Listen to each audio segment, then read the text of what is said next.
We have temperatures right now in the 60s. This bag right here. You don't have to. Welcome to Matrix Assassins. Matthew, we think you're a true Matrix Assassins, and we are so excited to learn from you today. So thank you so much for stepping into the game with us on this glorious Sunday. Thank you, ladies. It's great to be here. I'm excited to talk about all these amazing topics that we were discussing beforehand. I know we talked offline a little bit of you moving to Colorado. I was given a really unique opportunity to completely start a new life. And that's not an easy thing to do when you've lived somewhere for a long time. You've established your core of, friends and families nearby or whatever, and upsell everything and move somewhere new. Isn't that easy to do? It can come along with a lot of challenges. I came out to Colorado because Gaia offered me an opportunity to not only film some episodes for some shows, but I also was then offered pretty much the job of a lifetime to work there and work on some of the best content at Gaia.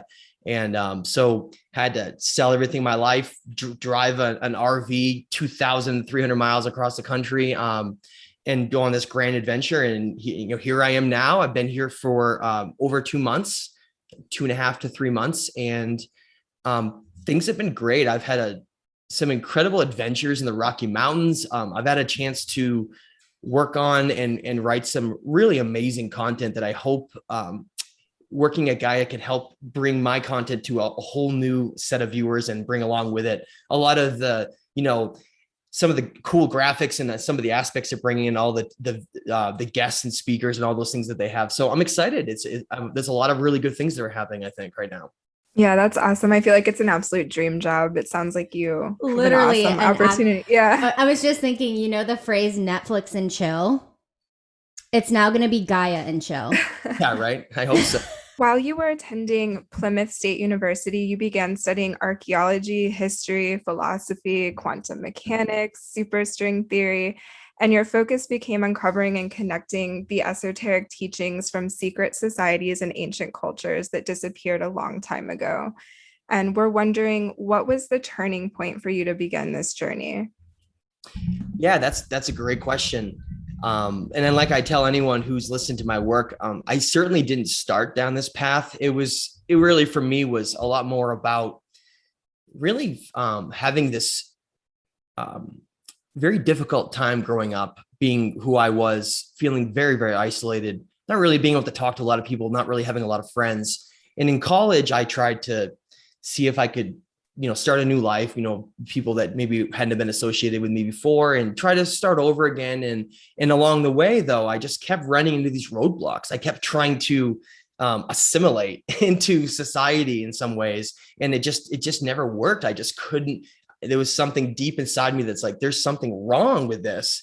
And instead I would just, because of that, and because of all the associations that go along with having to be part of certain groups and going to the mall and movies and having this like little life, I really just largely rejected that. And I spent most of my time as kind of a hiking hermit out in the mountains, just doing these extreme hikes though, like going in the middle. Like I would pick a spot as remote as I possibly could, like bushwhacked in the middle of the wilderness and just go there. And then I would stay there. And my idea was like, how far away can I get from this? Right. And I was in that. And to me, I didn't understand why I was doing that other than the fact that I certainly felt like something was really wrong with this reality that we live in terms of how we view our identity and what our role is to everything. And so in college, I was right in that transition where I was spending a lot of time outside still, but I was starting to really study and read a lot of books. And it was the turning point for me was Robert Temple and the Serious Mysteries. Reading that book was my spark.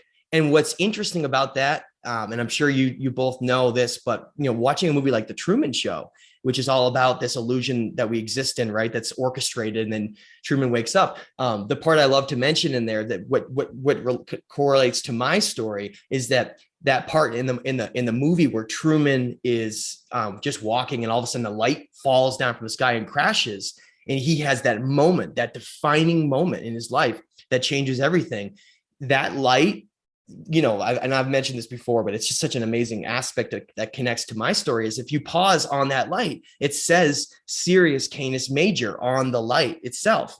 And Sirius Canis Major is that star system that connects to the ancient Dogon in the Sirius Mysteries, which unraveled the entire rabbit hole for me. And for those who don't know what that is, in the 1930s, two French anthropologists visited this country in Africa, in Western Africa, called Mali. And there was a tribe there that they ended up encountering, and it was unlike anything they'd ever found before. And they were so amazed and interested in this tribe that the head researcher that was there had to spend 15 years with this tribe and their elders before they would actually tell him their full story. Now, why am I telling this? Because this group, the Dogon, they had wisdom that was unlike any culture in the region. You'd have to go to something like Egypt to find another culture that had that kind of wealth of knowledge. And the Dogon, it turns out, had come from Egypt. And they had this incredible grand story of this group known as the Nomo that taught them all about the stars, but specifically about the Sirius star system. And they claimed that that's an extremely important star system for the history of Earth and some of the influences here. But what's wild about the story of the Dogon is not only do they know this isolated culture in the middle of nowhere that practices all these means to protect their story no matter what, with a blind elder being locked in a cave for years and years and years so that the story doesn't get polluted. That's how important this was. He told them that basically this group of the Dogon came to them and taught them everything. Wisdom of nature, physics, energy, consciousness, but also the star systems, and specifically Sirius. And this is what's wild, is this primitive tribe knew not only about Sirius A and B, because it's a trinary star system. Sirius A and B, which Sirius B had just been discovered recently, but they knew about Sirius C, which is completely invisible to the naked eye, okay? This is the 1930s. Well, all these theories came out. Oh, they know about this third star, Sirius C. No one's ever found it before. They're full of, hog shit. There's nothing like that out there.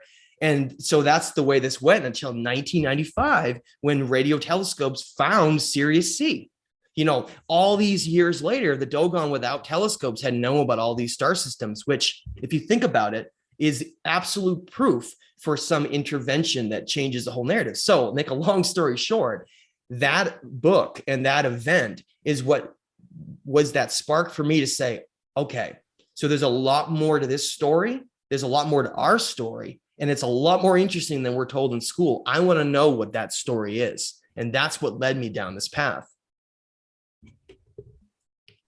That's incredible. I've seen that movie too so many times, and I've never even noticed that. I never have either. Yeah, I definitely will. Wow. And you're right. Like, there's just so much more to reality than what meets the eye. And everybody has their own journey and their own path to kind of figuring that out. And I do think the people that feel so isolated and rejected from how society's supposed to be, as if like something's missing. Yeah. So there's this quote, and I don't know who says it, but it's like, those who suffer the most leave the most beautiful lives. And I kind of like believe that, so it takes a little bit of that feeling misplaced to kind of understand where we're really meant to be. Exactly. It's because, like some of the ancient cultures talked about, there's certain individuals here that are sometimes called wanderers. These great minds who are just completely different. They think differently. They have wild imaginations. If you're like me, or you're like one of these individuals, you're in school with that, this wonky sort of extremely boring way that information is taught to us. And I'm not going to lie. I feel like half the time I was off in some imaginary exploration in my mind of thinking about all these other things and how I would better want to use my time in terms of my interests and curiosities. And I was that troublemaker in school, not in terms of getting in trouble, but always just asking questions and having the teacher roll their eyes and be like, "What, Matt? Like, what do you want to ask about now?" And that started all the way from when I was young in Sunday school, and eventually they got pretty fed up with me in there. And I told my mother at the time when I was young, I'm like, I can't attend this any longer. It doesn't make any sense. I'm finding all these these things that I'm asking questions about that I'm not getting answers to. So I definitely saw the entire other side of this, as in I was that kid eating alone in the hallway of a school without any friends. I was really a huge nerd that not a lot of people liked. Which is like, I don't even believe that, because you're just such I a know. gem. It's You're hard so to believe it. charming. Yeah, charismatic, nice, friendly, great energy. I think I've come a long way though. Haven't we all, Matthew? Yeah. Okay, so I want to kick off our deep dive into today's topics by quoting your book. I have it here. I'm almost done with it. But in the first few chapters, you state, the ultimate tyranny in a society is not controlled by martial law, but controlled by the psychological manipulation of consciousness through which reality is defined so that those who exist within it do not even realize they are in prison. And Yeah. I read that and I was like, that's exactly what Nicole and I talk about all the time, is this prison that we are so engulfed in. And I think it's so great to have you on. And I loved your book, by the way, because it talks about the origins of how this prison was even set up. Yeah. And so that I didn't create that quote. That's Barbara Marciniak, but that is one of my favorite quotes of all time. Her early work is excellent. She really gets into that understanding of breaking down. I like to equate it like this. And I was thinking about this today before I came on, because I had a feeling you were going to ask about this. But, for people who look at this, they're like, what are you talking about? People that aren't familiar with a lot of this information or what those associations mean. I like to think of it like if you had a certain number of elders of a civilization and they wanted to break out and create a new civilization, right? Very smart. They know human psychology really, really well. And let's say they take a bunch of youngsters, right? And they all agree and they take some ship or portal, whatever. They go to a new planet and they create a new civilization there. And they decide, well, how are we going to create that civilization? What is it going to look like? Is that civilization going to be based on free and open knowledge, reading all of the greatest minds of our time, and the population is educated to the highest degree? And then that civilization, those kids are then fostered to use their imagination and their abilities, the things that they have truly special about them, to then do what they're supposed to be doing in life. And then you create this perfect, harmonious civilization where everyone's playing a part in this perfect, I guess you could call it like a utopia of humans coming together as a collective consciousness to truly like reach our highest level. I'd ask you, is that what our civilization is now? Because it really isn't. It's actually like complete opposite, isn't it? It's a system here that's been created by certain individuals who they want certain things. They recognize that if you have and this goes back to the very early antiquity, at least Babylon or before, we're talking about the idea of how to control a society in a way where they would be a productive, non-questioning group of individuals that would just lead to this materialistic, money-driven production, warlike lifestyle where every nation is divided against each other and fighting. We all think that we're part of this Darwinian survival of the fittest mentality. We're all, in this primitive ape state. And that's a designed mentality here to keep us in a certain system. It truly is. And for those who understand all this and they watch something like The Matrix, like your show, is called, it blows your mind. And then the other people in society, they're watching, they're like, I don't understand that at all. Like, why?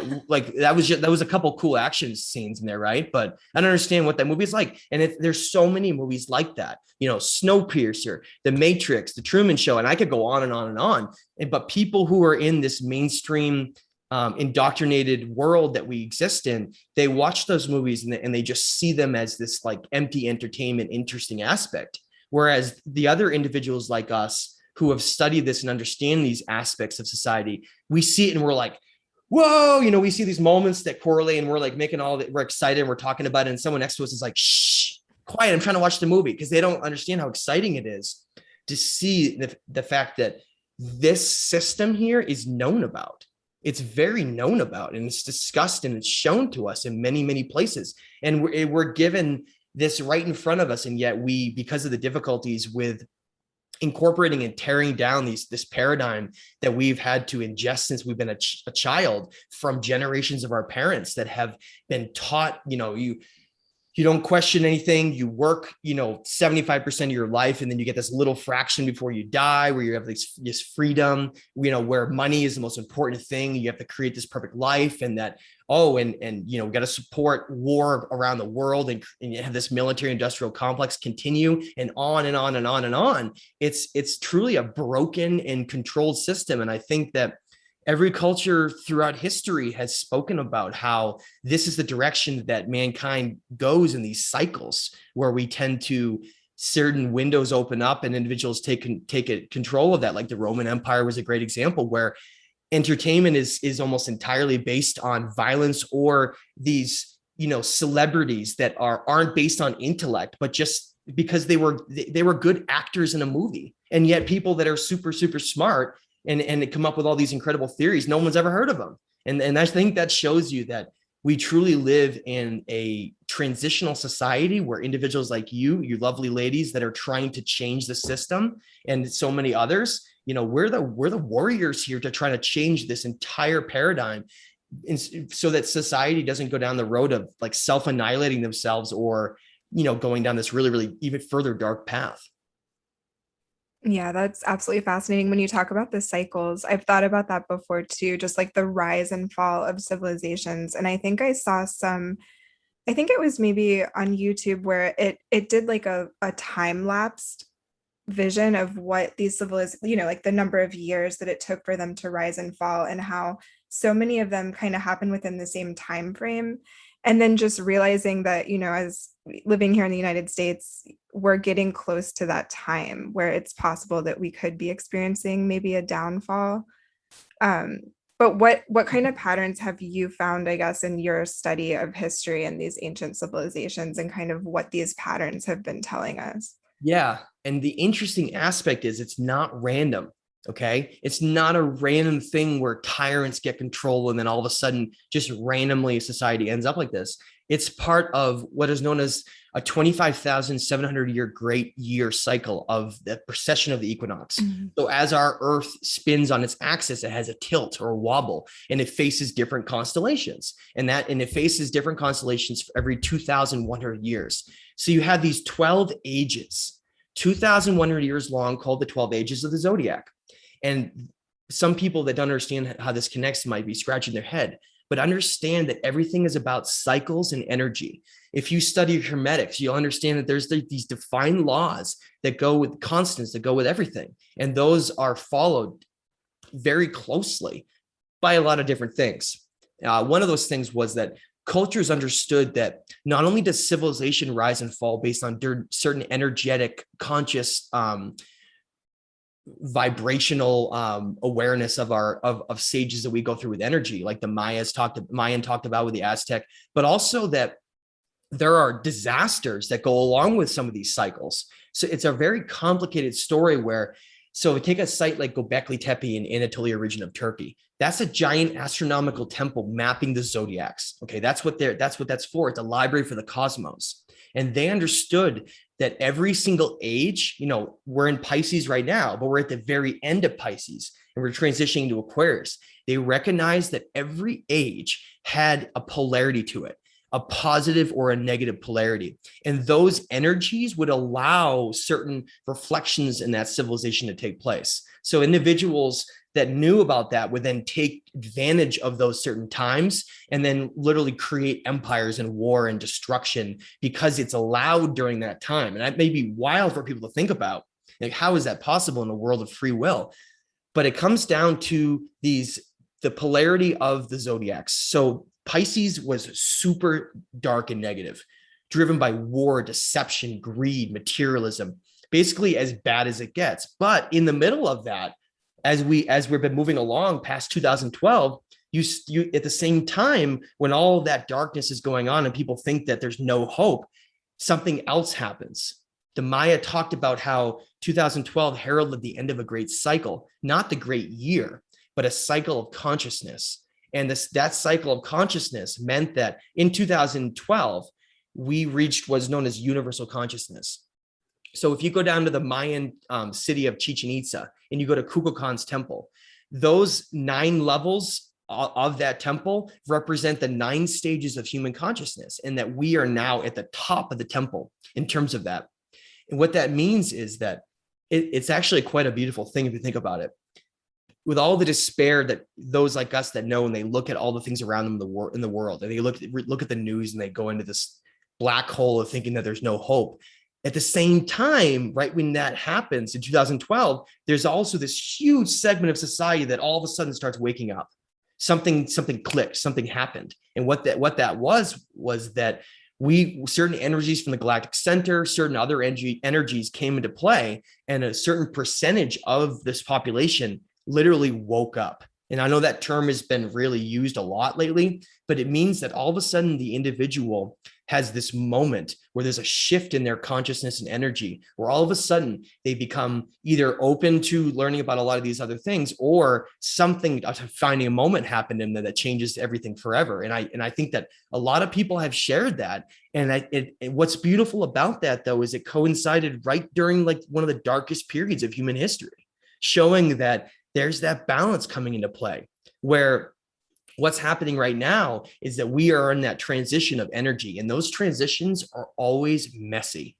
That's the worst time for human civilizations if you're looking for stability. It's an exciting time, though. That's like you're right at the very edge of your seat, because not only does this coincide with civilizations completely changing their shape and their perspective based on these energetic things I talked about, but they often come with great catastrophes. And so we are facing we're on the edge, we're at the very precipice of truly great change. And those like you and I and other individuals that are projecting this information and higher consciousness in these teachings, we truly are the guides into Aquarius. And without us, we may not make it. Wow, that just like almost made me want to cry. I feel like I just need to not ask any questions and just have you talk. I'm so like engulfed in every word and hanging on to every word that you're saying.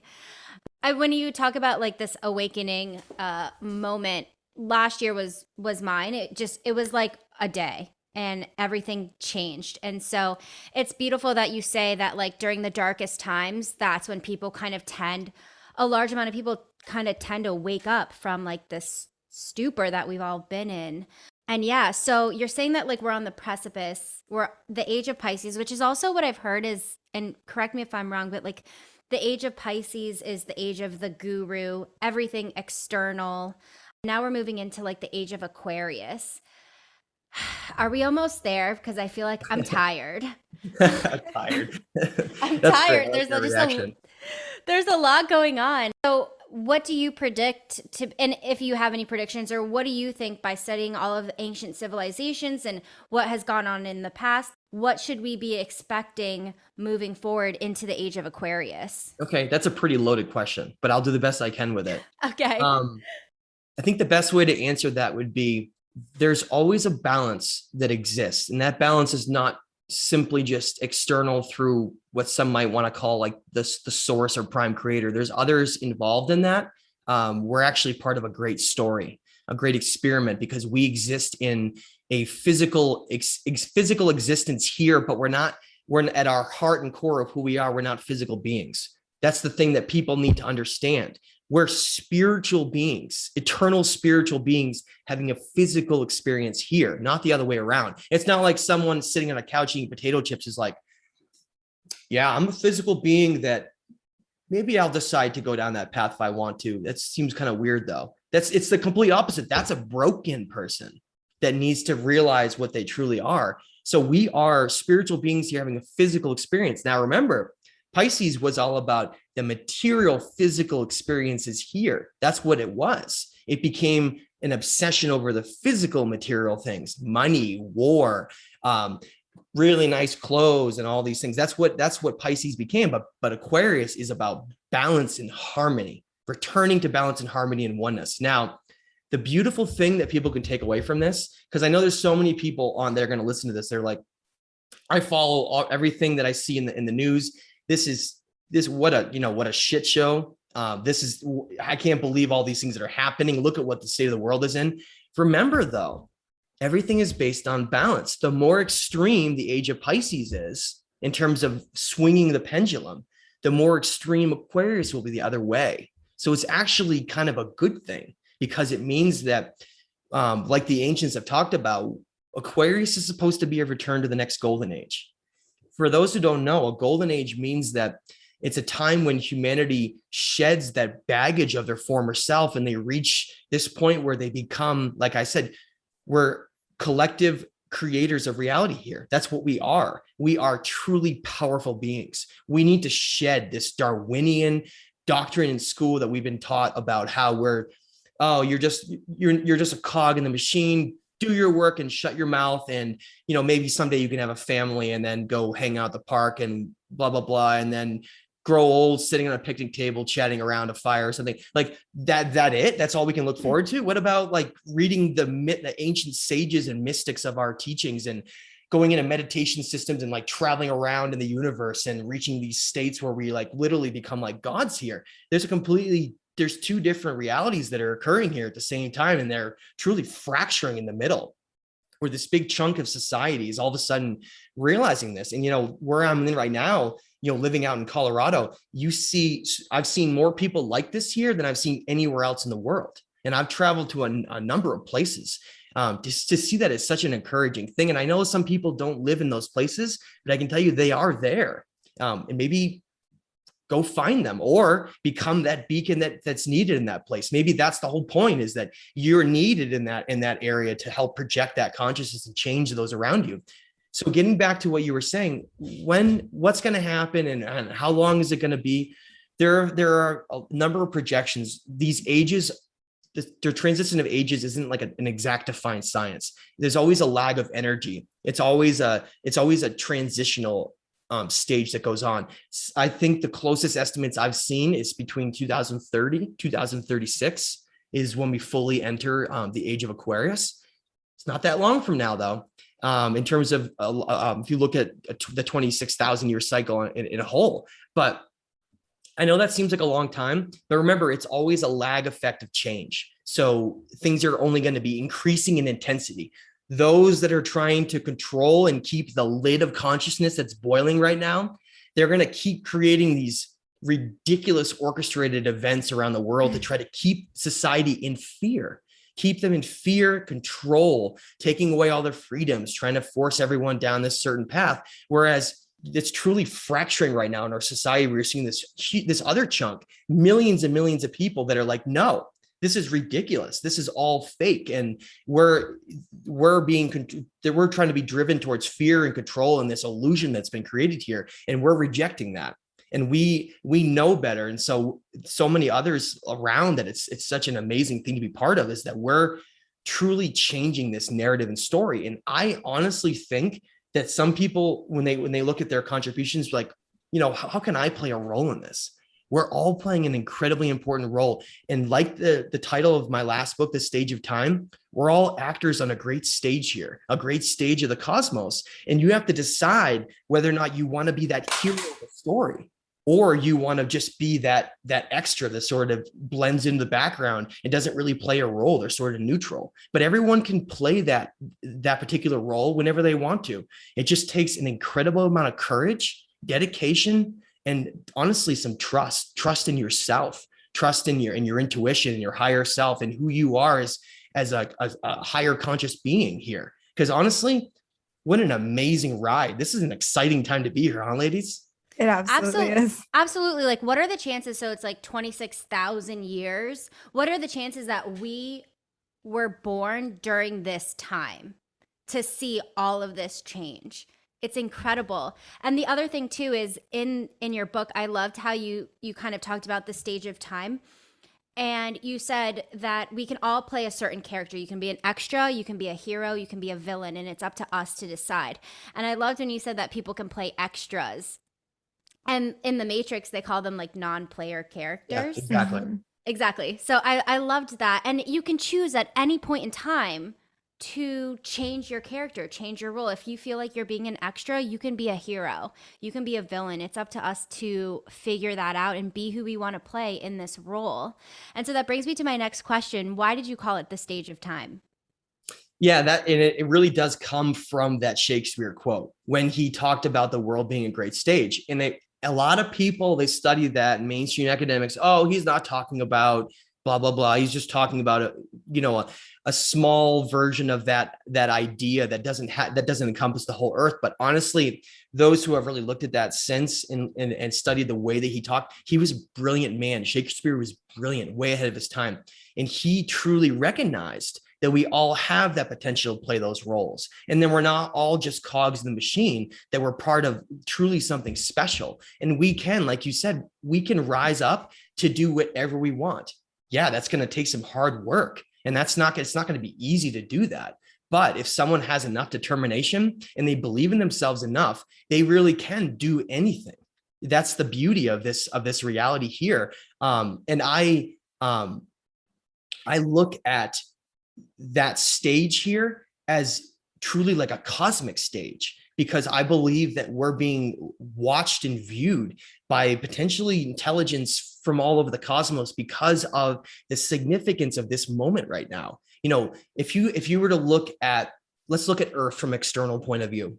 You have this beautiful, beautiful water world that is, it's basically like a giant crystal. It's a terrestrial planet. The primary composition of the geology of the planet is silica quartz, meaning that if you were to go down to the beach and you were to pick up a handful of sand, as long as you're not in like a fossilized coral area, that's mostly silica, that's quartz that you have in your hand. That means that the earth is like a giant crystal, okay? Now we here as stewards of that planet, not animals like all the other things around us, but as something completely separate, these stewards of the earth and eventually the cosmos, we play a much more significant role than we know. A lot of ancient cultures have even discussed the idea that what happens to us may truly ripple out to the entire cosmos because of what we could become and what we're supposed to become. And time is not really a linear thing. Time is more like a loop, okay? And so what we're in right now, another version, we may have already achieved what we're going towards, and we just keep doing this over and over again until a certain version of this reality becomes dominant. But that's what's so exciting about it. And I want to touch on what you said that was really interesting. You brought up how that if it's a 26,000 year cycle, why are we here right now? Why right now? I think it's one of the most beautiful things you could possibly think about.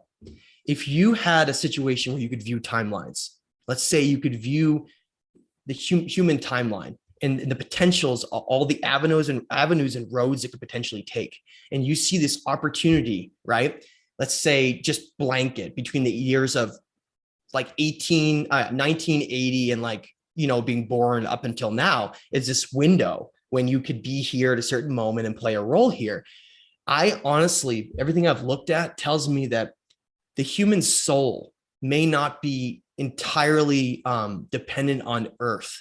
Okay. So we may be, all of us or some of us, we don't know, but at least a chunk of us we're not from here. We're beings that may come from somewhere else in a physical place, but maybe another time. We have no concept of where our soul has been. So yeah, you can go into deep meditation states and try to go through regression energetic therapy and try to figure out what you might have been in a past life. But to have concrete answers, we don't really know. But what we do know is that it seems like there's a huge chunk of people here that are different than we've ever seen before, at least in thousands of years of history in this planet.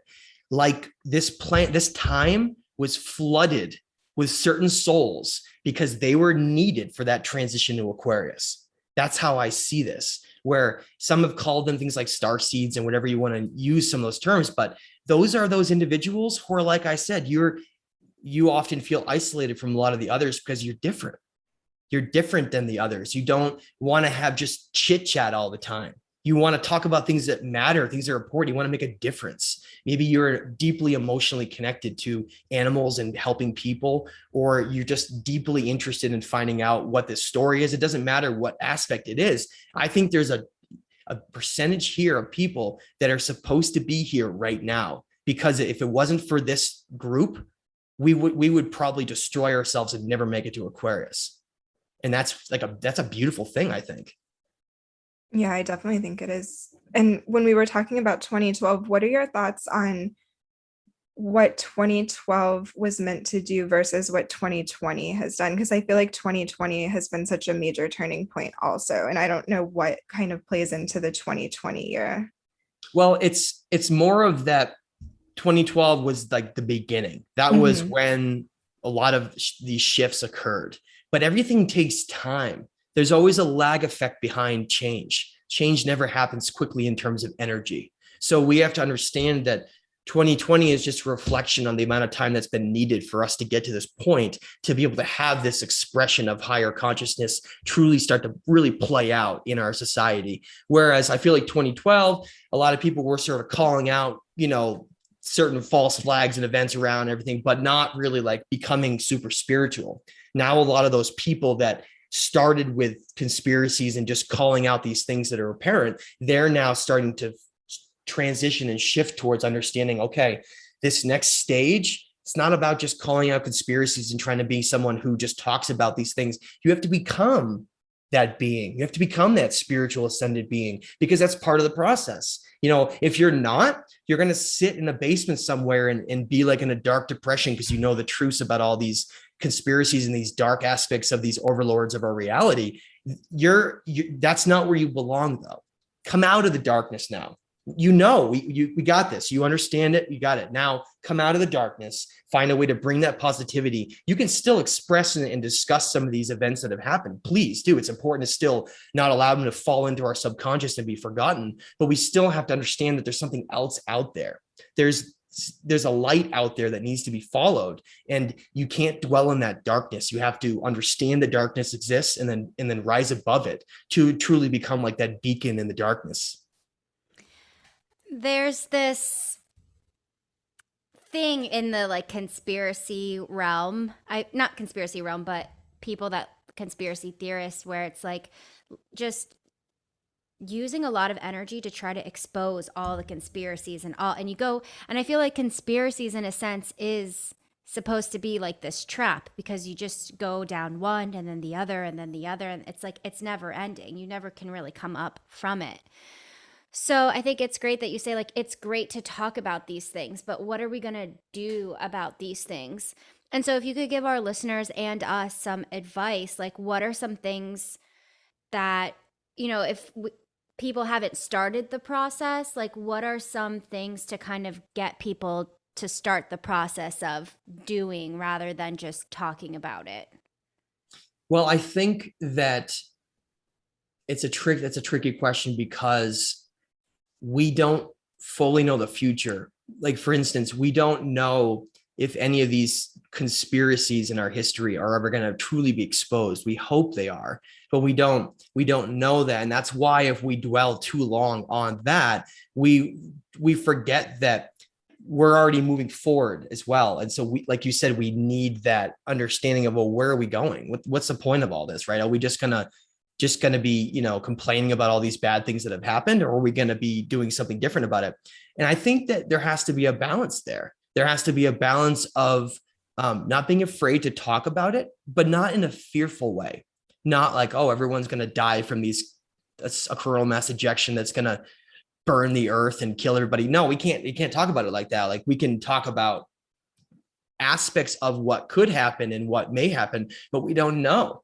I honestly think that the beauty behind our story is that we're not in charge solely of our story. I think that's one of the most important things to take away from this. You look at things like during the Cold War, there's a lot of really great documents that talk about how there was an event that occurred where the Soviets and the Americans almost launched nuclear weapons to kill each other. There's actually multiple events where that happened, but they talked about how when they they actually pushed the button. They actually did push the button, but for some reason, all electricity shut right down and nothing worked. And all of a sudden it was like, what is going on? There's actually a lot of places that talk about that. For instance, Chernobyl, there was even events during that where that calamity should have been like 10 times as bad as it was, but it wasn't, because of these weird interactions with technology that seem to be indicative of us being helped and assisted from elsewhere. Our story is so important that if we were left to it on our own, we probably wouldn't be here any longer. And I stand by that statement. I don't think we would be here. I think we'd be gone. I think we would have had nuclear holocaust back in the 1950s, 60s, 70s, 80s. We wouldn't be here. And the fact that we're here now against all odds tells me that this version, just like the Maya say, there's been 4 versions before us. This is the 5th version of humanity. This is the one that's going to make it. This is the one that's going to stick, despite the fact that we've become such a materialistic and broken society driven by war and material greed and all this hate and division. You'd think, like, why would this be the one that makes it rather than all the other ones? Well, because this is the one that's been destined to make it. It's interesting. One of my favorite terms in ancient Sumerian cuneiform tablets is that the gods that talk about humanity and the timeline and these certain heroes, they call themselves the ordainers of destinies. And they talk about how they ordain the destiny of mankind during these certain key moments. Because if we don't, we're like children of men here. Anyone's ever seen that? By the way, that's a great movie. But we really truly are like children of men. Thoth talks about that in the Emerald Tablets and in ancient Egyptian texts. We think we're adults, but we're like children. We're like children that act like adults, and we can't even control our basic emotions in most cases. Others can here, but I'm talking like on the collective of everyone here. We're like children, and we need to. And as children shouldn't be left with big responsibilities because they're not mature enough to make good choices. And I think that's what our story is that our parents have been gone for a while, and so we've acted out. And look at all this crap that's happened. And so now we're at the point where we're being truly guided, I believe, in many, many, many ways, including to not have the next catastrophe destroy our civilization. There's many facets to this, but I truly believe that this version is the one that's supposed to make it to the cosmos. I've never heard that before, and it gives me so much hope that we are this fifth generation of humans. Or what? How did the Mayans call it? Fifth version to actually make it. Like in the end, even though things are terribly going awry, when you look at it that way, it's like we're so lucky to be here in general, to even have things shit hitting the fan. Like we should be very thankful that it is, because we shouldn't even be here. Yeah, this is like that moment where everything gets defined towards that next future, and we're fracturing in those pathways right now. But this path that is becoming the dominant path, it's like that 100th monkey effect. It doesn't take a huge portion of the population to shift our consciousness. It just takes a small fraction of it, and I think that you're seeing that shift right now. I think that that's what's occurring right now with so many that are becoming. I get comments that are like, hey, I just recently went down this path and woke up and found your work and others, and it's completely changing, my perspectives in life. You're seeing so many people like that. It's like this huge mass of people that are all charging towards this direction. And most people may not know that because the news and the media, they don't cover that. They don't talk about that. But there's this boiling frustration within society over the direction that we've been going, and it's coming out in different ways. But ultimately, I think I'm really optimistic for the future. And I truly think that doesn't mean we're not going to go through like all kinds of roadblocks. And there may be events that occur climatologically and with the earth and all these things that happen. Yes. But that doesn't mean that's going to be the end of us or anything. I really do think that our story, I know this is going to sound too good for some people to hear this, but if you study our story, if you look at ancient cuneiform tablets all the way through pyramid texts and Mayan codexes and everything, honestly, the human story is like the greatest story ever told. The means by which we were created here and by which we've been governed through war and turmoil and destruction and cataclysms and been nearly wiped out multiple times to just barely come back to then get to this point we're at now. It's the most amazing story. And you know what? Great stories don't have bad endings. Just remember that. Yeah, that is such a Are good you point. going to have your own show on Gaia? Because I could do this all day. We'll see what the future brings. So I guess if we take it back to the beginning, So, from all the research that you've done on ancient texts and the ancient gods, have you found any, I guess, any patterns, or can you tell us what your perception of how it all began? Okay, that's a big question, but I'll do the best I can. Yeah. So if you were to take and you look at every origin story for all the oldest cultures in the world, they essentially tell the same story. And that's the correlation that one should look at for finding truth, is that there is a truth here. Not everybody just has their own truth. There is a truth. Mhm. There's a truth that exists in the pages of time. And it's there for the discernment of those who are objective enough and educated enough to be able to see and truly wrap their mind around. But what they all say is essentially that there were creator gods that came here, not like hypothetical archetypes of whatever that aren't real intelligence, beings that are not. And this is where I want to separate from some who go down like the whole ancient alien path of everything's alien. I don't know if I mean, I guess you could use that term, but I don't, that's a super polluted term, but really what you would call it, if you were to study like ancient Gnostic texts, Sumerian texts, if you were to look at ancient Hebrew texts, these beings seem to be something much more beyond our perceptions of like some civilization coming here or something much beyond that. It seems like when you read everything that's these beings, these creator gods, are somehow an extension of like the prime creator itself. Okay. So when the mind of the creator, right, creating this version of reality, which there are infinite versions of reality, by the way, infinite universes stacked on top of each other, a multiverse. But in this version of reality, free will is the dominating factor of this, meaning that you have the ability to create, you have the ability to do things. And these beings were told, go out and create, and then bring everything back to me. That's literally what these ancient texts say, that the prime creator, which no one has any idea what this creator is, right? Are we the dream of some being somewhere or whatever this is? But there is an intelligence that can be seen everywhere in the spiral, from the spiral of a galaxy to the spiral of a flower in nature, to this code that's been embedded and created into this. It's a perfection of reality. That's what we're existing in. But there's a fracturing of that perception. Our world here, our Earth, this was a very important planet. Yes, you can go down the whole road of like, there are infinite Earth-like worlds that exist in the cosmos, Earth-like, but are they exactly like Earth? And that's the point to make, is that, remember I said before, Earth is this giant terrestrial crystal. It's a giant crystal. We don't know how many terrestrial planets have this exact iron center component with a crystalline structure. Like, what does that do for life? Not just our life, but plant and animal life and everything that exists here. The point I'm trying to make is that the Earth was called by the ancients Ki, Ki, and it was considered this perfect realm for life to be created here. Okay. And they talked about how the Earth had an intelligence. It had this incredibly divine feminine intelligence of creation here. And these beings came here and they decided to create a sentient being in their image.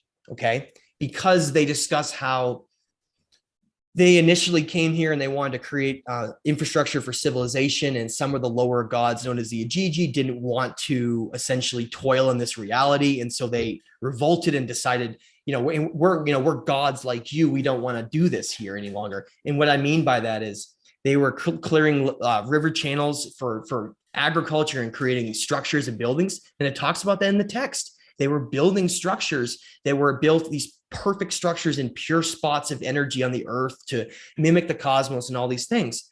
But what happened was there became a need for them to create some kind of a being here that could maintain this world, like a steward here that could do this. But this is where the story got really confusing, because some of these gods became very jealous and they didn't want us created in this image of perfection. They wanted us to be created in a way where we could be more controlled, and it wouldn't really be this means where we would ascend to this higher state. But the beauty behind it is the trick was that we ended up we got created in perfection to become even greater than our creators. And that's the beauty behind the story, is that we ended up becoming had the potential within us to be greater than our creators. We are truly powerful beings here. But over time, we've lost a lot of our abilities, our ability of telekinesis and deep emotional connection to nature and the world around us. As stewards, we have lost that over thousands of years of controlled doctrines and keeping us in a warlike, fear-like state. If you exist in a fear state, if you look at the chakra banner I have on there, the bottommost color is red. Red is our root chakra. And if a being is kept in their root chakra through fear and anger and all these different aspects of lower energy, they're going to remain there in like a prison.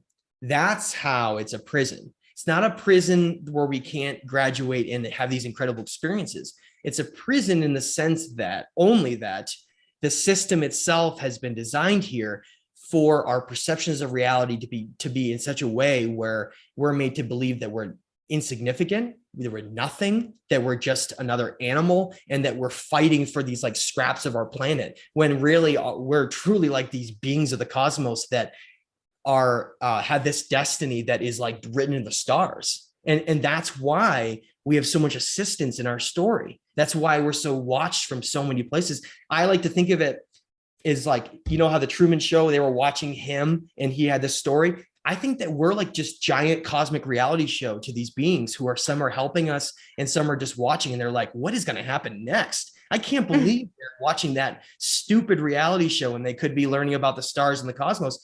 But we are that impossible story that's going towards being reaching that perfection. Okay, so there is a lot of like ancient texts that you kind of were talking about, different codexes, and I'm curious, like, what do you consider to be the most important text? Ancient text. Okay. They're all important, right? The Popol Vuh, the Mayan origin story is very important. Aztec ancient stories, very important. Pre-Inca stories from the indigenous of Viracocha, all really important. Pyramid texts and Sanskrit, they're all very important, and they're all necessary and towards understanding the full story. But I, as someone who wants to get to the heart of this, I study the oldest texts on earth, because that's where you get the most pure story. That's where you get the most pure form of what has happened in the past. And so the texts that I study come down to basically Sumerian cuneiform. And then, of course, that then dripped down to Akkadian cuneiform and then Babylonian. And those are subsequent cultures that came in different orders in the Mesopotamian area of Iraq, because that's where it all started. That's where it all started. If you watch the latest show I did talking about the ancient city of Eridu, this is where it all began. This is where our story began, and then where our subsequent falling from grace really did start. But so for me, the most important text, honestly, is if you were to be able to navigate and understand who the best translators are, Sumerian and Akkadian cuneiform is, to me, what contains probably 80% of our story, at least, is there, because Sumerian is a language isolate. It's not shared by any language in the world. If you were like, for instance, if you didn't know about Sumerian and you were like to create a movie where you had like a Stargate or something and you want to put some writing that looked alien, put some Sumerian on there, because it doesn't look like anything in the world, and it's a language isolate. It's not shared by anything in the world. It doesn't even have an alphabet.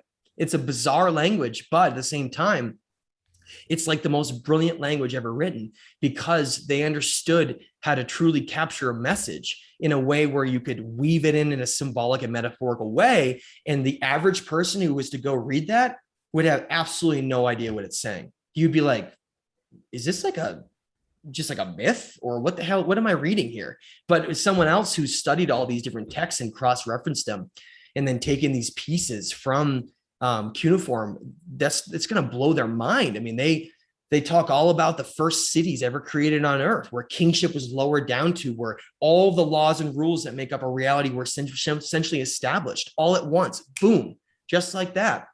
You go to a place like Göbekli Tepe, like I mentioned before, when they dug down through those layers to uncover those temples, they found the layers of time that told the story about how there were nomadic hunter and gatherers here way long ago. And then all of a sudden something happened where in one layer, it went from being hunter gatherers to being sophisticated civilization with agriculture and mathematics and astronomy. How does that happen randomly? It doesn't.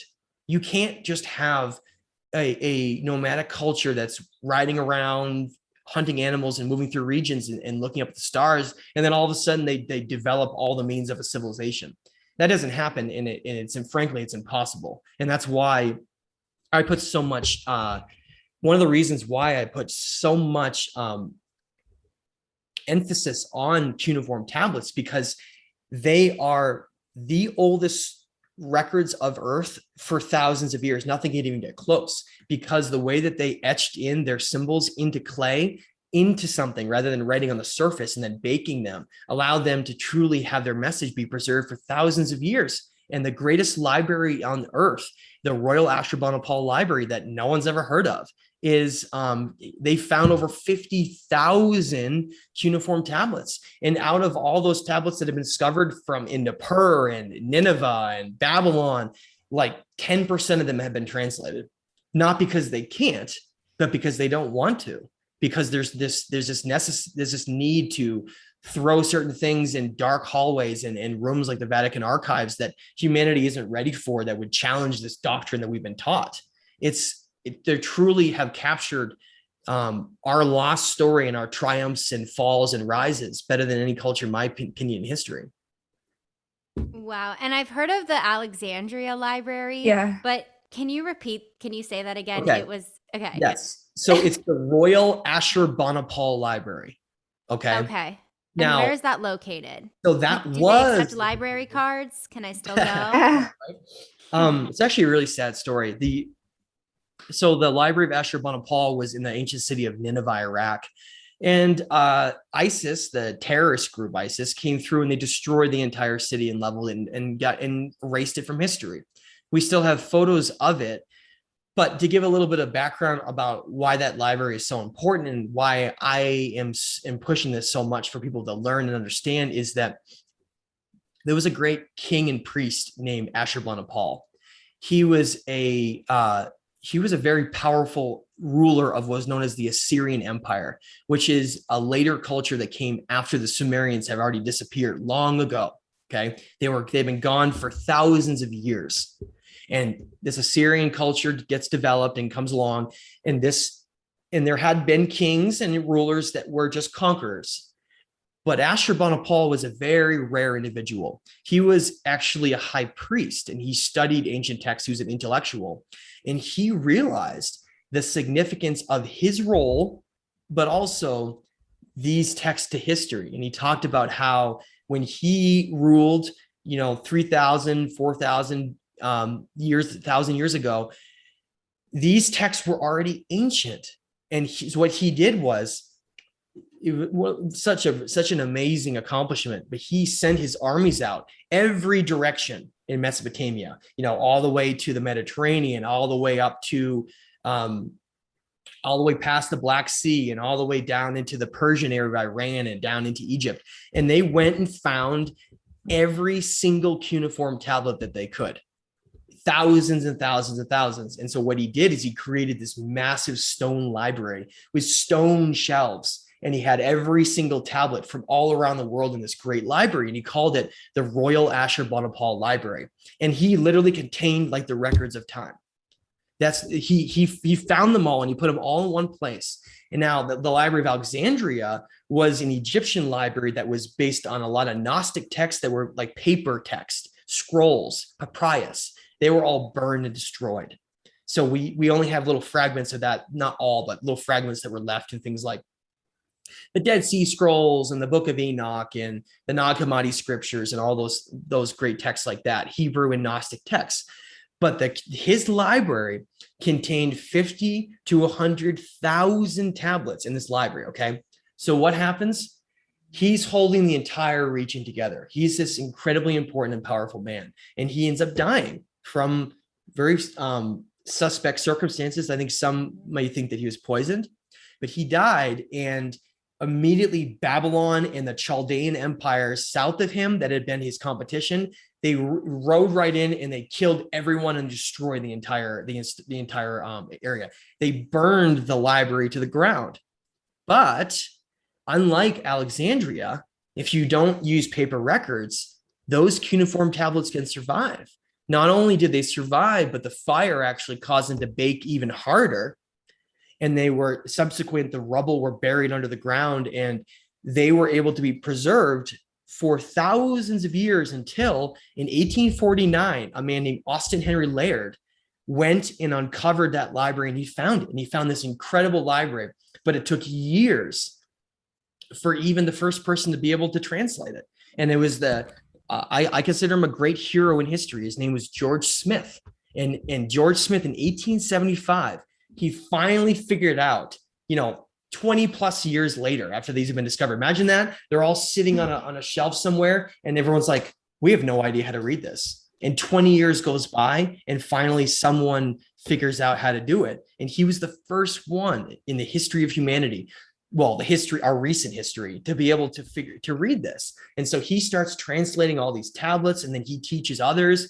And then there are other Assyriologists that have come along, like Stephanie Daly and Samuel Kramer and others as well, that came along, took those translations, verified them, and then verified other subsequent versions as well. As I said, there's Sumerian, there's Akkadian, and there's Babylonian versions of these stories, because some of them, the Sumerian versions, were lost. And so they would be translated and carried over. And yes, you got to be careful whenever something's translated and carried over, if the story is altered in any way. And so I've identified by looking at Babylonian versions that there was some tampering in the Babylonian versions, but if you can get the Sumerian and the Syrian versions, you can find that complete story. But it really is, I owe Ashurbanipal and George Smith and some of these individuals, should be some of these great heroes of our story, because they provided this entire unknown view of Earth history, human history, all these things that really make us who we are today. I know this is probably an impossible task, but is there a way to kind of summarize what some of those stories were, or some of the knowledge that was gleaned from all that research and energy that was put into uncovering it? Yeah, and that's something that I'm doing with a new book right now with Billy Carson, The Epic of Humanity, as well as I did quite a bit of that in The Stage of Time. You can read, I have pieces of the tablets. Basically, to break it down for those who are like super excited that want to go read these, I do give you a little bit of caution. A lot of them are very long. If you don't know what to look for or know how to navigate, you may just be like lost within it. So what I tried to do to help people is I took what I consider the most important aspects of those tablets. Some of them teach about like moral laws and codes and things that we can learn through lessons, and that's great. But what I'm looking for is like historical data. So I go in, I'll find a passage that discusses an ancient city, an ancient king, some event that occurred there, talking about the Great Deluge, some of these earth catastrophes, taking those, and I've took chunks of those and I tried to include as many as I could in them so people can glean the most important aspects of those tablets. But they tell us this grand story about how some of the gods became very jealous over our existence here and how we were being too loud here. Languages became dispersed all over. We were just chatting everywhere. And there was hybrid human Nephilims, giants that were truly real. They were like bloodline king giants that were ruling, and they considered them like abominations because they could live for thousands of years. And the whole problem was that the human morality or mortality, we were supposed to exist for a certain amount of time, because if we lived too long, we could get too smart. And so there were all these issues. And so one of the solutions was that the gods ended up developing a pact to create a catastrophe on the earth to literally wipe out all humans, to wipe us off the entire planet and start over again.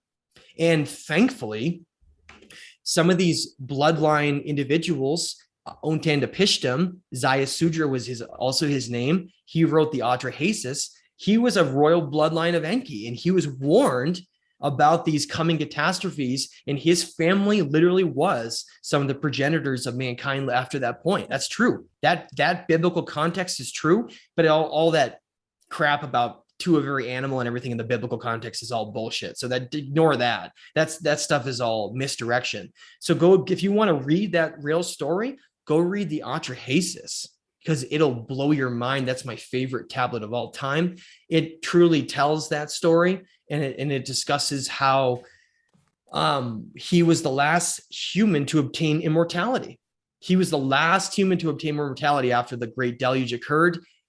His family were some of the ones that were the progenitors of mankind, but the gods discussed how we were not allowed to have immortality ever again from that point on. And that's why in Gilgamesh goes to that same person.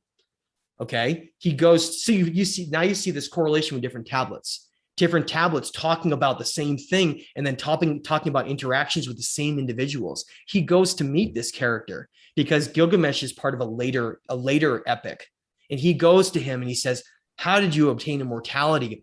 I want to obtain immortality and learn the secrets of the universe. And he basically tries to give them these tasks, like stay awake for 7 days and all these things. And Gilgamesh fails. And ultimately the lesson there is that we are mortal physical beings here, and we have to do what we can with the time that we're allotted. And we have to see, how far can you go in this lifespan? How far are you willing to change the narrative? How far are you willing to go to redefine consciousness? I can't believe I spent, I don't even know what, 10, 12 years in history class and didn't learn any of this. And I know, right? And history is boring to most people. So boring. I could sit here for hours listening to you about all of this stuff. It's just mind blowing. And oh my God, it makes me. Well, I think that was part of the thing, is creating this controlled doctrine of history to not only define who we are in this 6,000 year window of civilization, but to truly hide all these incredible aspects of our history, so that people, they go into school and they're like, yawn, like this is the most boring thing in the world. I am not even gonna, as soon as I get out of school, I'm not gonna look into history ever again. Right. It like kills you the interest. Couldn't pay me to pick up another history book. Yeah. Right. I think that's what happened, is make it as boring and simplistic, and alter the story as much as possible, so that people just go and they work their jobs and they come home and watch TV, and then like that's it, right? They're like, I went through school for so and so many years. I don't need to learn anything else, right? And then that's it. And that's how that's how this happens. And then people are filled with entertainment, so exactly, that completely makes them not want to look into anything either, because they're entertained enough. There's no reason to. And our stars are just movie and celebrity heroes through music and movies, and yet they didn't accomplish in most cases something intellectual or whatever it is. But that shows you that the focus is pushed in that direction, and in a lot of cases violence as another means to keep us really distracted in looking at this whole other aspect. And a lot of people, when you come across them, they're like, how come I've never heard of any of this? We're like, well, that's the proof in itself, right? Yeah, that kind of leads me to ask, I know you've done some study of like secret societies, and what are your thoughts on their role in this world stage that we're on? And do they have a lot of this information that's been hidden, and are they using it for their own purposes? Yeah, that's a great question. So one of the reasons why we've fallen so far where we are now is that the structure of our education system is very different. Okay. We have what's known as a Rockefeller education system here, meaning that the Rockefeller family, a branch of the Rothschilds, right? So these overlords, I don't care what anyone says.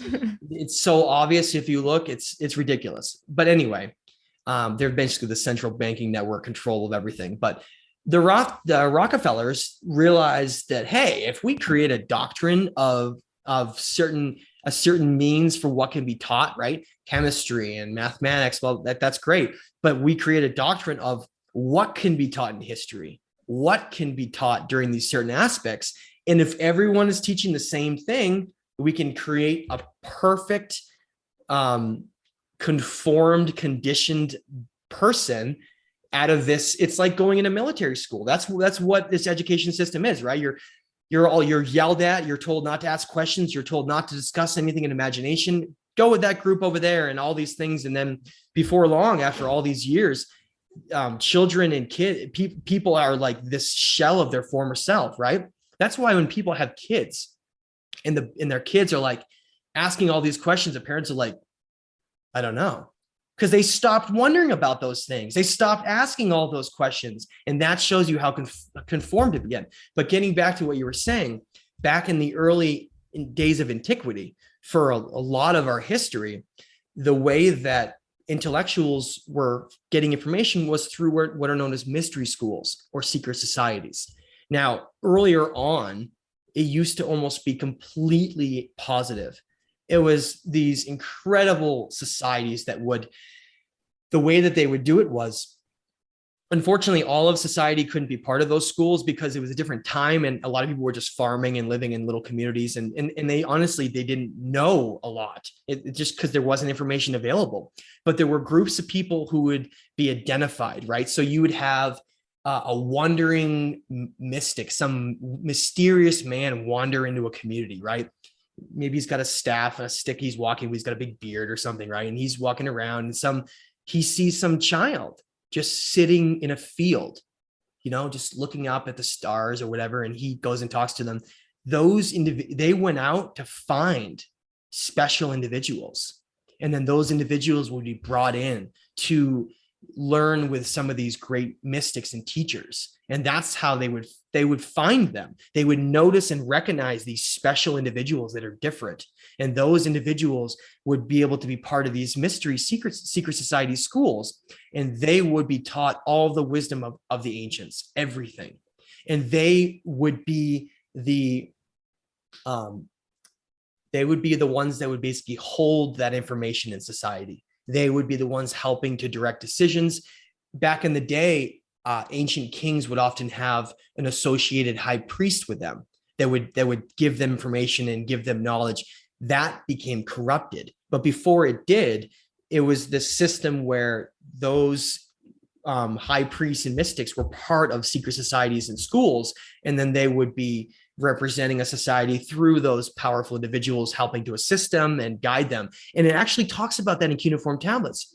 There's a tablet called the Uruk List of Kings and Sages, in which there were 7 primary sages, literally for all of civilization. And they would travel around and create mystery schools. And they were known as the Apkallu.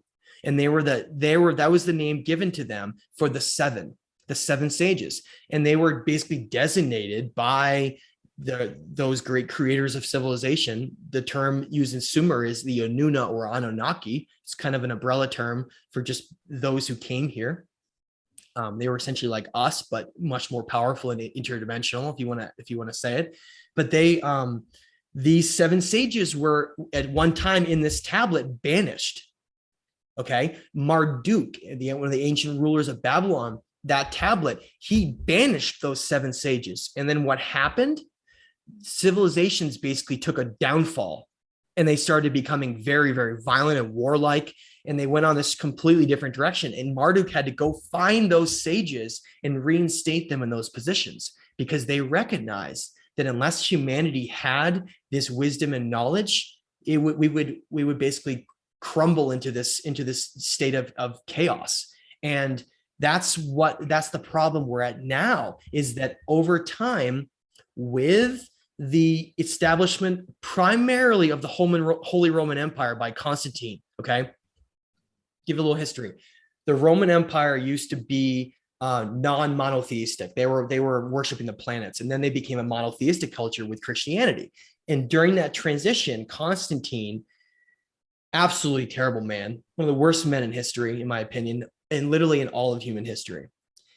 He, through his handlers, we could say, because there's definitely more involved than just him, they realized that here they had the most powerful empire in the world, but it was crumbling, because empires that are based on conquering are unsustainable always. Please keep that in mind, looking at the state of things today.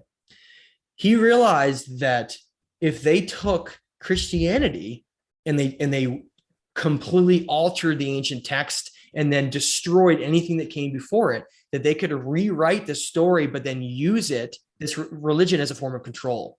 Okay. And that is where it really is the defining moment where a lot of this changed, where we basically went from being a somewhat spiritual group with connecting spirituality and science used to be together. Theology used to be together in this group of understanding, and then it fragmented. Okay. And that's where the problems came in, because religion ended up becoming a form of control. They weaved a lot of stories around, and that's where we got this system of really actually like I might even say that it was the darkest period in all of human history. Not the Renaissance, but the Christian empires controlling and going around and cleansing the regions. Some people don't even understand how destructive that is. That's who burned the Library of Alexandria. That's who hunted down the last of these mystery school teachers and killed them and murdered them. They would go and find the Gnostics, and they would go, it would exterminate them. That's what the Druid story with St. Patrick is in Ireland. That's the same thing, is their cleansing of pre-Christian texts and mystery schools and secret societies to just wipe them off the map and then create their own corrupt model. And just to create a point of reference, what years are we talking about where this was like the darkest period? We're talking about like 500 BC, 500 to 517 BC. I think it was 517 BC. I have to get that specific date, but it was basically when the Roman Empire was changing into the Holy Roman Empire. It fragmented and went a different direction. And so the Roman Empire used to be based in Italy, in Rome, okay? But it fractured, and the Holy Roman Empire ended up moving at the time to Turkey. That's what Constantinople, which became Istanbul, that's what that whole purpose is. Constantinople was named after Constantine as his great city, but essentially he became the means to, if you want to see like where all this started, where really like the control here started, where using violence in like amphitheaters, like the gladiator rings, to then funnel society into like this violent mentality and then distract them and then control them through all these things. And then use religion as a means of control. It really started with the Holy Roman Empire. And that's why I talk about that a lot with this rise of the eagle and the symbol of conquering with all these empires, and the destruction of the ancient spiritual serpent that used to be the number one symbol of ancient societies around the world.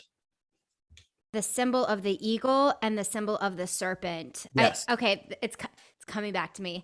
And a lot of us refer to the symbol of the serpent to be more of the evil one, and the symbol of the eagle to be more the heroic, but really it's inverse. That's what happened. Is not only did Constantine and the Roman Empire take and burn all these pre-Christian texts, murder and create genocide all around the world. They killed millions of people that were part of this, protecting this knowledge. And then they tried to wipe the slate clean to start all over again and rewrite their own story. But what they did was they took ancient symbols and they inverted them to their opposite meanings. They demonized certain ones that were related to our spiritual conscious ascension and knowledge and balance. And they inverted them to their opposite meanings. And they tricked everyone into thinking that certain things are based on freedom and a balanced society, or whatever it is, based on these morals, rules, and codes. Whereas if you look at it this way, the eagle and the serpent represent two things. Well, they represent a lot. They represent certain ancient bloodlines, certain secret societies, but they really come down to these two things. We are a species, a being that is divided with two hemispheres of energy. We have a masculine energy and a feminine energy, okay? Now, if those are in unison, in balance, it's known as the divine masculine and the divine feminine. Now, every one of us has those. That's one of the Hermetic laws. But the problem is that masculine energy, if it's not balanced, is the most destructive energy that exists, hands down. Okay. That's why the feminine, this hierarchy, that's why women were demonized. That's why the feminine was suppressed.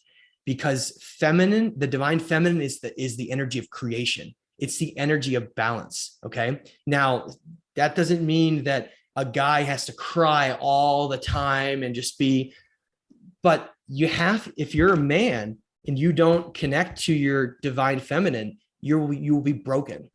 You will be a broken person. Just like a female doesn't at least connect to some kind of a divine masculine for that power, that to go out there and be a strong person. You know, we all need that. That's just part of energy. But what happened essentially was that the eagle is the representation of the unbalanced, chaotic masculine energy. That's why it represents conquering with empires. If you read The Stage of Time, you'll see the breakdown I have of how many empires in history that, based on conquering other nations, had the eagle or a subsequent variation of the eagle on their flags and crests. It's like 90% of all throughout history. It's been the hidden secret all along, is that the eagle came to represent this corruption of our reality, because it represented the unbalanced masculine taking over our world and turning into this place of destruction and war. Okay. And then what the serpent represents is the divine feminine energy of creation. It is the energy of the energy of the earth, the energy. If you think about for a minute, like a frequency or vibration, right? When you look at it on a chart, it looks like a serpent, right? The oscillation.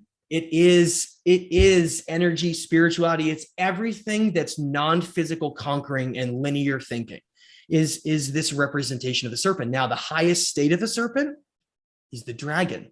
That's why the dragon was so revered in ancient China, ancient Japan, in ancient Hindu cultures. The dragon, it didn't have to do with a physical dragon. It was the highest state of the serpent. If you look at the chakra banner in the back, if you were to reach a highest state, that's what the dragon represents. Wings always represent ascension, but not in the terms of the eagle.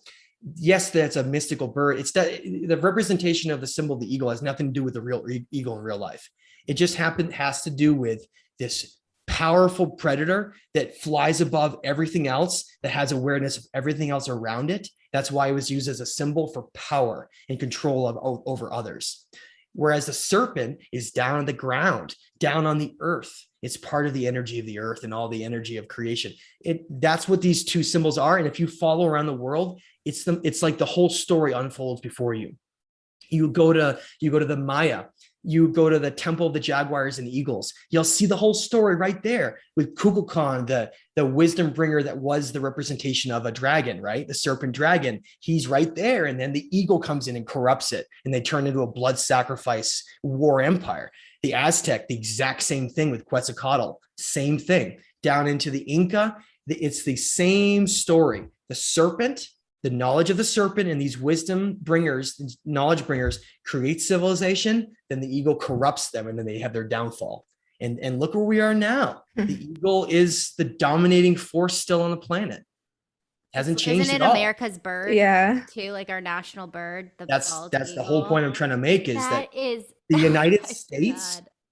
And I know some people are pissed about me saying this, but I'm not talking about the United States that the founding fathers wanted us to have. I'm talking about the United States that was controlled by, before and after Operation Paperclip, after World War II. We're talking about a corrupted nation through the federal government or the Federal Reserve and other aspects that took over control and turned us into the modern Roman Empire. That's what the United States is. The Roman Empire never died. It just transformed into the United States. And you know what the ultimate evidence behind that is? Look at these the independent, privately owned states, areas of the world that are unlike anything else. There's 3 of them, okay? And those 3 are the trifecta that control the entire world. The United States, through Washington, D.C., is a privately owned state that's unlike anything else. It's not even a state. It's its own independent place. It is the military empire headquarters of the world. The Vatican in Rome, independent state. Go look into it. It's weird. They're not even part of the country. They're their own independent state. That's the religious power of the world. Wow. London, England. Same thing. That's the financial controlling power of the world. Those are the three secret aspects of these secret societies that took over the entire world. That's where the Matrix came from. They controlled and created their own version here, and that's what we're all essentially enslaved by. Those three power struggles control the whole world. And of course, the Rothschilds are the ones who took over the banking network, and that's why they're in London. It all makes sense. The financial. Exactly. Wow. I am unwell. And one thing, I don't know if this is true or not, but prior to the civilizations that right before they get destroyed, one of the key things that starts to happen is they start to invert gender, which is kind of what you're talking about, is like this inversion of divine feminine and divine masculine. Just, you can see today, people are so obsessed with gender. People are so obsessed with the pronouns, just this inversion of this energy, which becomes this very chaotic situation. Yeah, it's like sometimes the pendulum swings a little bit too far one way or than the other. We just, I'm not going to judge anyone's decisions. People can make whatever choices they want in their life, totally, sexually or whatever they reflect with energy. I don't care. That's not my business. But the thing is, I guess the takeaway here is that, you can still be a man and be connected to your divine feminine and divine masculine and just be a powerful, independent person. The same with a woman. That's what we should empower here and remember, is that once those hemispheres of energy are balanced, that's where those next stages of energy come in. That's when you can go in and reach these higher stages of consciousness. You have to find balance. And just like Carl Jung says, there is no coming to consciousness without pain. The only way for us to truly reach this balance is to go in and delve into those dark areas of our psyche, those things that we have that we still are troubled by. Go resolve them. Don't be afraid. Resolve them. It's going to hurt. It's difficult to go through that.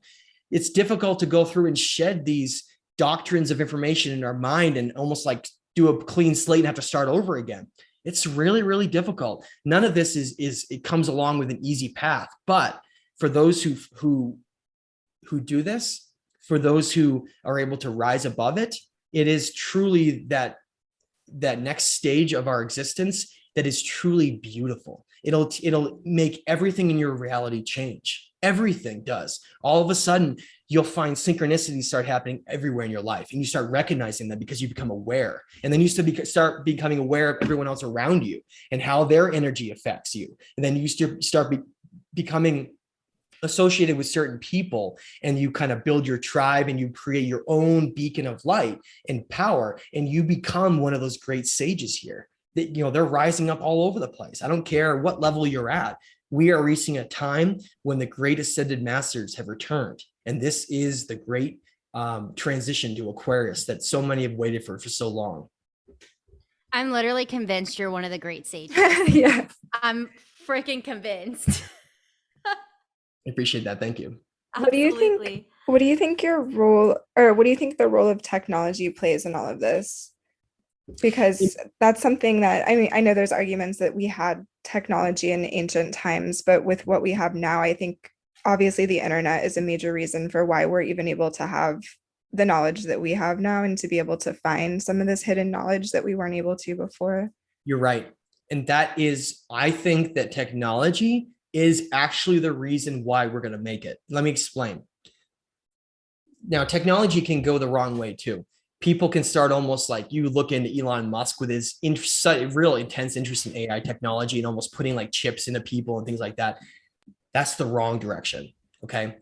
We have to be extremely careful with AI. AI technology, if done in the wrong way, can literally be the downfall of an entire civilization. And we have to recognize that those warnings have been shown to us numerous times. And I guess that's all I'll say on that side. But in terms of the benefits, like what you said, if you have a society that is super controlled through a doctrine, and the newspapers are controlled, the media is controlled, the movie industry is controlled, how is that person ever supposed to learn these truths? And what did that? The catalyst behind that was the internet.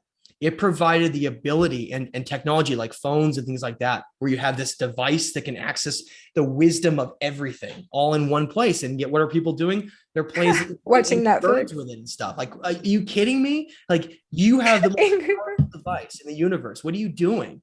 Right. But the point I'm trying to make is, though, like, not everybody did that, though. Some people took technology like me. Someone like me, one of the ways that I was able to learn as much as I did was because of the power of audiobooks, where I had a job that was pretty easy. And I was for a while, like, really bored. And I was like, but that's good. Boredom is such an important thing to do, because boredom forces you to do something different. And I was really bored. And I'm like, what am I going to do to pass the time? Like, I can't just like listen to movies all day. This is, which I started with doing. And then I realized, I'm like, wait a minute. So I work 8 hours a day, right? And my work is really, really easy. And as long as I'm doing my work, why not just spend like 7 hours listening to audiobooks, right? And that's what I did. I just started to literally like listen to every single day. In Manly P. Hall, all the way to Graham Hancock, all the way to, to like every facet of this understanding. And I just was like ingesting enormous amounts of information through that means, but that was only possible because of technology, right? I actually look back and wonder, if we didn't have that means, would I have picked up all those books and had the same experience? And I don't think I would have. I think that we're in a different time where I love books so much now, and I spend so much time reading them now, but it's not always the way it is. If you're a younger guy or a girl and you have like all these distractions and things in your life, it's really easy just to not read. And that's why I think technology is such a beautiful thing, because not only can people listen to audiobooks and such, but they can go on and just search the internet, search and look around and try to figure it out for themselves and meet other people in these groups that are like them and be like, hey, you're just like I am. I know, right? Where are you from? I had the same experience of waking up. Oh, that's right. This is what my path was like. Thousands across the world have found these groups of people now that they can connect with. And they've used technology to be able to regain this database of our story in a digital way, unlike it's ever been recorded before. And at the same time, I want to add another piece to that. I also think that technologies are being used to prevent these cyclical, the cycles we're in terms of catastrophes. Right now, it seems like every 12 to possibly 20,000 years, depending on specific cycles, the Earth goes through very, very devastating changes. Grand solar maximums with the sun to grand solar minimums. Ice ages developed and they rapidly melt. Then you have mass extinctions. You get tectonic changes and pole shift changes because it's an electromagnetic planet that's not based on necessarily like the physical dynamics that people think it is. It's more based on energy. And so there have been complete catastrophes in human history that are so bad that it would be like something out of a Hollywood movie. And that's not supposed to be a fear thing. I'm trying to say that here we're in this time right now, or 2021, where over the last 10 years, we've seen significant climate changes around the world. We've seen storms acting strange. We've seen the poles wobbling up in the North Pole, with the Inuit have been coming out with their elders and telling us they've had to go up and fly up to reestablish where magnetic north is. Our Earth is going through great change right now. Okay. And I think that in the larger scale look at all of this, because of the interests of those who are here in charge and having this continue, there's almost a mutual interest, I should say, in having us not be destroyed by many different aspects, even those who wish for us to be in the state that we're in now, like the controlled state. So I think that there's a lot of things coming together right now that have never occurred in human history, where technology is being used in conjunction with the return of ancient knowledge to prevent us having to start over again. And that's why I'm so confident when you look at the Maya, they're like, look, this time is destined to make it. And then you look now at the technologies being used and the individuals that are part of this movement, and you're like, it's all being manifested exactly how it's supposed to. And here we are on this roller coaster ride towards an unknown future, but I know where we're going. It's already been destined. It's just how we get there that's going to be the big question. I absolutely love that. It gives I like freaking Hila love was that. saying, yeah, it just gives so much more hope. So since we're almost getting close to the 2 hour mark, we're gonna start to close it out. And one of the questions that we like to ask is, what parting message do you have on you right now that you would like to give to the listeners? I want everyone to turn off the news. Stop watching the news. You can pop on to be aware of what's going on quickly on your iPhone or something. Scroll through and be like, wait, I know that's going on. Shut that off now. You get absorbed and you get pulled into this mentality that's being driven right now into us. It's a complete fear-based system to then corral everyone into this certain outcome. And I think it's very devious. I'm highly suspect of it. It seems like it's right out of a classic playbook. It's like, it's for those who are aware and awake, everything that's been going on with a lot of these events and things that are going on in society, it's created, it's done for a reason, and try to look past it. Try to just don't let that consume your energy. Try to look forwards, okay? And understand that they're only doing this out of desperation. Everything that's happening right now is out of desperation because they know that this is the tipping point. This is when that pot of water with the bubbling of consciousness with the top going up and down, they know that they can only hold that down for so long. And that's what this is. And that top is going to eventually fly right off, and it's going to overwhelm the entire thing, and it's going to change. And I think that people should actually look at this and almost look at it and kind of laugh to yourself. Be like, look at what is trying to be done to prevent this.